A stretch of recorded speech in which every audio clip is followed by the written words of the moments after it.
Welcome. In this video, I'll show you how to add HDRI in Autodesk 3ds Max. All right, so first up, we need a website where we can go ahead and download an HDRI. So for example, let's go ahead over to our HDRIhaven.com. Okay, then just hit on enter. So the website has been changed just now, fullyhaven.com. But if you go ahead and type down HDRI Haven, it will just redirect you to the same exact website. Okay, so scroll down and find HDRIs, just click on browse, and don't worry guys, this one is totally free.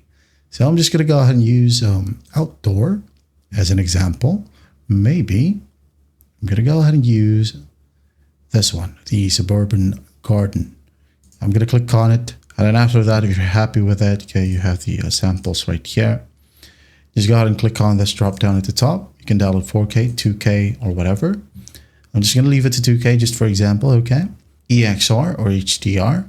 I'm just going to use HDR just to make it smaller, or the file size smaller. So just click on download and save it wherever you want. Now it's saved on my desktop. I can now go ahead and close the browser. Okay, so once downloaded, go ahead and open up your material editor. And then select one, click on this button right here and add in a V-Ray bitmap. Okay, and we're going to be using V-Ray, by the way. Or you can just go ahead and click on get material, add in V-Ray bitmap right here. Find V-Ray bitmap.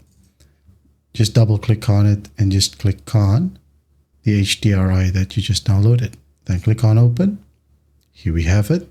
And then after that, just go ahead and scroll down, and the mapping type, just go ahead and use spherical. Okay, so it will look like a dome. So after that, you can move this away, close this one. Go ahead and go to this section right here for lights, and then go ahead and add in V-Ray, okay, or Corona if you want to, and then V-Ray light, and the type would be dome as well.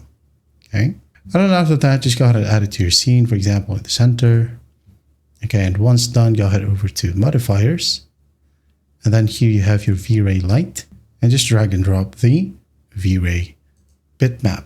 Okay, this one, drag it and drop it right here, and make sure that you select instance and click on OK.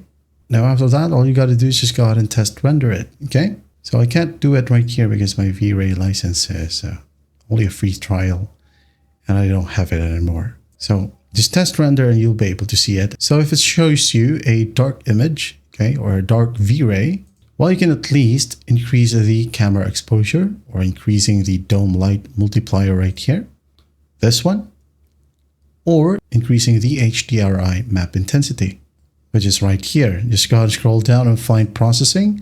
You have the overall right here. Just go ahead and amp it up. Okay, bump it. As you can see here, while we amp it up or bump it up, it goes lighter and lighter.